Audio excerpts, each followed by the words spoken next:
اعوذ باللہ من الشیطان اللعین الرجیم بسم اللہ الرحمن الرحیم السلام علیکم ورحمۃ اللہ وبرکاتہ۔ اللہ تبارک و تعالیٰ کا شکر ہے کہ اس نے مجھے یہ توفیق عنایت فرمائی کہ میں آپ سے مخاطب ہوں کراچی سے تاج العلماء مولانا محمد نقی نجفی آل اللہ مقامہ کا گرانڈ سن علی احمد۔ اس وقت میں سورۃ الحاقہ جو مکی سورہ ہے اس کے فضائل و خصوصیات بیان کر رہا ہوں جو تفسیر مجموع البیان میں علامہ طبرسی نے لکھے ہیں۔ فرماتے ہیں کہ جناب رسول خدا صلی اللہ علیہ وسلم نے ارشاد فرمایا کہ جو شخص سورہ الحاقہ کی تلاوت کرے گا یعنی سمجھ کے پڑھے گا، خداوند عالم قیامت کے دن اس کے حساب کو آسان کر دے گا۔ شاید اس لیے کہ اس صورت کو سمجھ کے پڑھنے سے خداوند عظیم کا خوف دل میں بیٹھ جاتا ہے اور یہ خوف انسان کو برائیوں سے بچاتا ہے، جس کی وجہ سے خدا اس کے حساب کو آسان کر دے گا۔ تفسیر مجموع البیان میں لکھا ہے کہ حضرت امام محمد باقر علیہ السلام سے روایت ہے کہ جناب رسول خدا صلی اللہ علیہ وآلہ وسلم نے ارشاد فرمایا کہ سورہ الحاقہ کی بہت زیادہ تلاوت کیا کرو، کیونکہ نماز فریضہ اور نوافل میں اس سورت کا پڑھنا خدا اور رسول صلی اللہ علیہ وسلم کو دل سے ماننے ایمان لانے کی نشانی ہے۔ اسے جو شخص اس صورت کو پڑھے گا اس کا دین محفوظ رہے گا یہاں تک کہ وہ اللہ تعالیٰ کی بارگاہ تک پہنچ جائے۔ اس سورہ کے پہلے رکوع میں جو آیات ہیں اب میں ان کی تلاوت کر رہا ہوں۔ آیت نمبر 1، اعوذ باللہ من الشیطان اللعین الرجیم، بسم اللہ الرحمن الرحیم۔ شروع کرتا ہوں اللہ کے نام کی مدد مانگتے ہوئے جو سب کو فیض اور فائدے پہنچانے والا، بے حد مسلسل رحم کرنے والا ہے۔ آیت نمبر 1، الحاقہ ترجمہ ہو کر رہنے والی بات۔ آیت نمبر 2، ملحاقہ ترجمہ کیا ہے وہ ہو کے رہنے والی بات۔ الحاقہ سے مراد وہ چیز ہوتی ہے جو ضرور ہو کر رہے۔ یہ علامہ بیضاوی صاحب نے لکھا ہے اس کو تفسیر بیضاوی میں۔ یہاں مراد حشر و نشر کا ہونا ہے، جس طرح جزا و سزا ملے گی۔ یہ مفردات امام راغب میں لکھا ہے۔ الحاقہ سے مراد وہ وقت ہے جس کا واقع ہونا تحقیق شدہ ہے، یعنی جس کا ہونا لازمی ہے۔ یہ وہ وقت ہوگا جب ہر معاملے کی حقیقت پوری طرح کھل جائے گی اور جزا و سزا جیسے حقیقی دائمی کام واقع ہوں گے، مگر ہم اس کی حقیقت کو پوری طرح نہیں سمجھ سکتے۔ یہ بیضاوی میں بھی لکھا ہے اور تفسیر صافی میں بھی۔ الحاقہ کے دوسرے معنی ہیں جو تفسیر علی بن ابراہیم میں لکھے کہ الحاقہ سے مراد ہے الحذر، یعنی عذاب الہی کے اترنے سے ڈرو۔ جس طرح قرآن میں فرعون اور آل فرعون پر عذاب کے بارے میں ارشاد ہوا، وَحَاقَ بِآلِ فِرْعَوْنَ سُوءُ الْعَذَابِ، یہ سورہ مومن کی آیت نمبر 45 ہے، جس میں ارشاد ہوتا ہے اور آل فرعون پر بہت بڑا عذاب نازل ہوا، یہ بہت برے عذاب نے آل فرعون کو ہر طرف سے گھیر لیا۔ آیت نمبر 3، وَمَا أَدْرَاكَ مَا الْحَاقَّةُ، ترجمہ اور تم کیا جانو کہ وہ ہو کر رہنے والی بات کیا غضب کی چیز ہے۔ آیت نمبر 4، کذبت ثمود وعاد بالقارعہ، ترجمہ سمود اور عاد جیسی عظیم قوموں نے بھی اس اچانک آ کر تباہ کر دینے والی آفت یعنی قیامت کو جھٹلایا تھا۔ آیت نمبر 5، فَأَمَّا ثَمُودُ فَأُهْلِكُوا بِالطَّاغِیَةِ، ترجمہ تو قوم سمود تو ایک بڑی زبردست تباہ کن آفت سے ہلاک و برباد کر دی گئی۔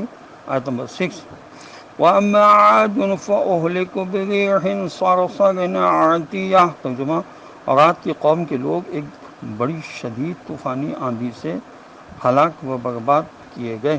آیت نمبر 7، سَخَّرَهَا عَلَيْهِمْ 7 لَيَالٍ و8 أَيَّامٍ حُسُومًا فَتَرَى الْقَوْمَ فِيهَا صَرْعَىٰ كَأَنَّهُمْ أَعْجَازُ نَخْلٍ خَاوِيَةٍ، ترجمہ جسے اللہ نے ان پر لگاتار 7 رات اور 8 دن تک مسلط رکھا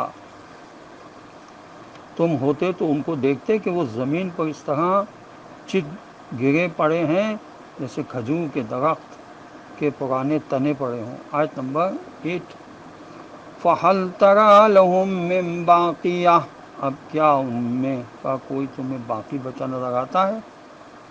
حسوماً حسیم سے بنا ہے، جس کے معنی کسی چیز کو بالکل ختم کر دینا ہوتا ہے۔ مطلب یہ کہ 8 دنوں کی سخت آندھی نے اس عظیم قوم کی بارونق زندگی کو بالکل تباہ و برباد کر دیا، ان کی پوری زندگی، معاشرے اور پستی کو جڑ سے اکھاڑ پھینکا۔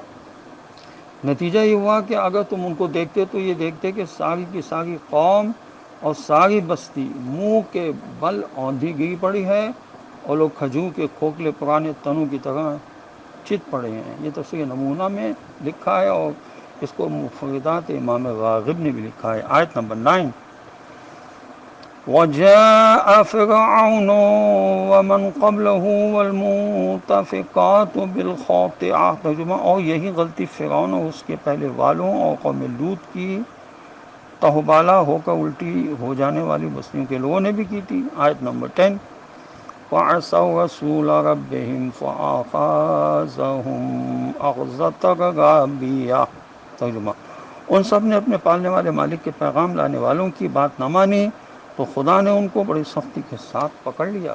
آیت نمبر 11، إِنَّ لَمَّا طَغَى الْمَاءُ حَمَلْنَاكُمْ فِي الْجَارِيَةِ لِنَجْعَلَهَا لَكُمْ تَذْكِرَةً وَتَعِيَهَا أُذُنٌ وَاعِيَةٌ، ترجمہ، جب پانی کا طوفان حد سے گزر گیا تو ہم نے تمہیں کشتی پر سوار کیا تاکہ اسے تمہارے لیے یادگار سبق اور سکھانے والا واقعہ بنا دیں، اور یاد رکھنے والے کان اس کی یاد محفوظ رکھیں۔ شان نزول اس آیت کا یہ ہے کہ حضرت امام علی ابن ابی طالب علیہ السلام سے روایت ہے کہ جناب رسول خدا صلی اللہ علیہ وسلم نے ان سے فرمایا کہ مجھے اللہ تعالیٰ نے حکم دیا ہے کہ اے علی علیہ السلام، میں تمہیں اپنے قریب رکھوں اور تمہیں اپنے سے دور نہ کروں۔ میں تمہیں تعلیم دیتا جاؤں گا اور تم اسے یاد رکھتے جاؤ گے، اور یہ بات اللہ تعالیٰ کے ذمے ہے کہ تم میری ہر بات کو یاد رکھو گے۔ اسی موقع پر یہ آیت نازل ہوئی ہے۔ تفسیر صافی اور تفسیر مجموع البیان میں لکھا ہے۔ آیت نمبر 12، وَإِذَا نُفِخَ فِي الصُّورِ نَفْخَةٌ وَاحِدَةٌ، ترجمہ، پھر جب ایک دفعہ سور پھونکا جائے گا۔ آیت نمبر 14، وَحُمِلَتِ الْأَرْضُ وَالْجِبَالُ فَدُكَّتَا دَكَّةً وَاحِدَةً، ترجمہ، اور زمین اور پہاڑوں کو اکٹھا کر کے ایک ہی چوٹ میں ریزہ ریزہ کر دیا جائے گا۔ آیت نمبر 15، وَيَوْمَئِذٍ وَقَعَتِ الْوَاقِعَةُ، ترجمہ، تو اس دن وہ ہو جانے والا واقعہ ہو جائے گا۔ آیت نمبر 12، معاف کیجیے گا 16، وَانشَقَّتِ السَّمَاءُ فَهِيَ يَوْمَئِذٍ وَاهِيَةٌ، ترجمہ، اور اس دن آسمان پھٹ جائے گا اور اس کا نظام بالکل سست ہو جائے گا۔ آیت نمبر 18 بلکہ 17،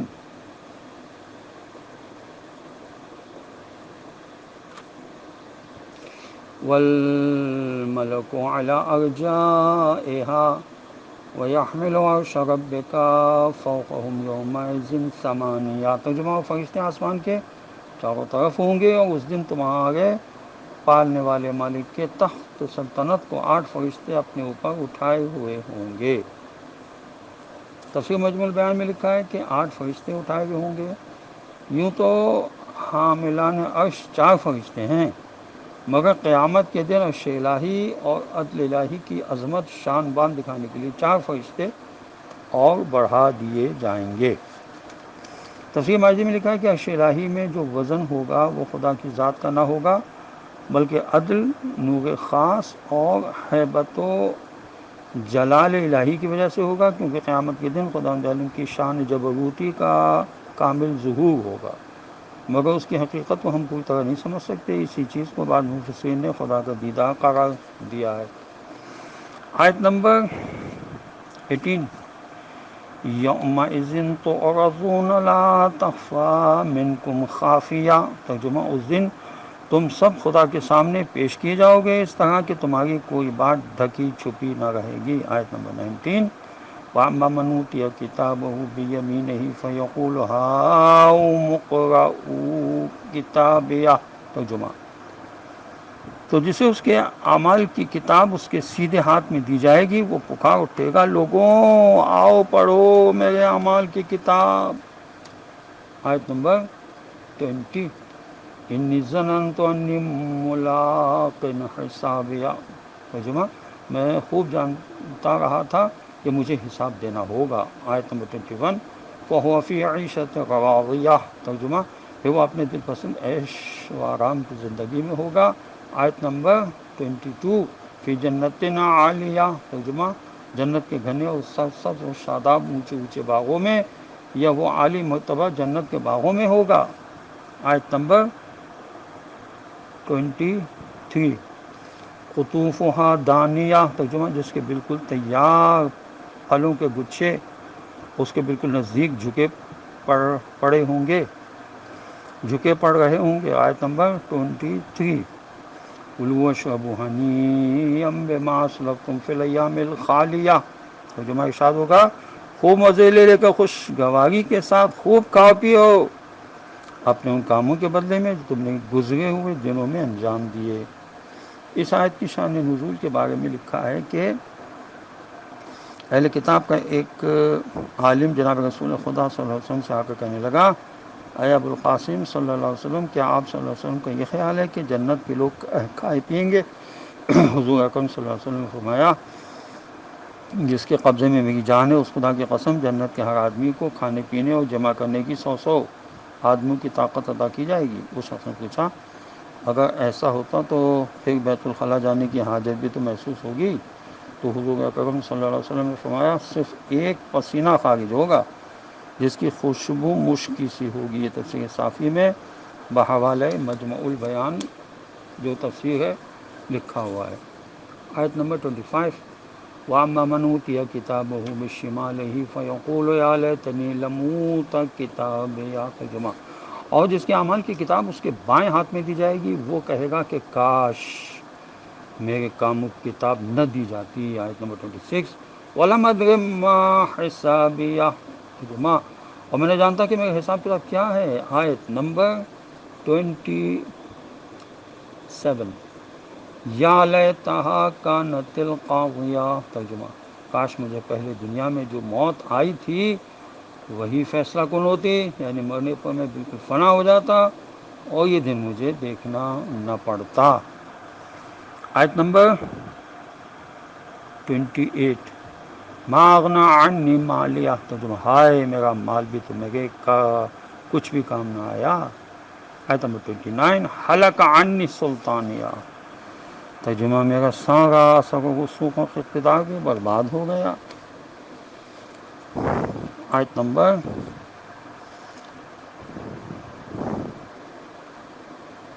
30، خذوہ فغلوہ۔ ترجمہ، حکم ہوگا پکڑو اسے اور اس کی گردن میں توق ڈال دو۔ آیت نمبر 31، ثم الجحیم صلوہ۔ پھر اسے جہنم کی بھڑکتی آگ میں جھونک دو۔ آیت نمبر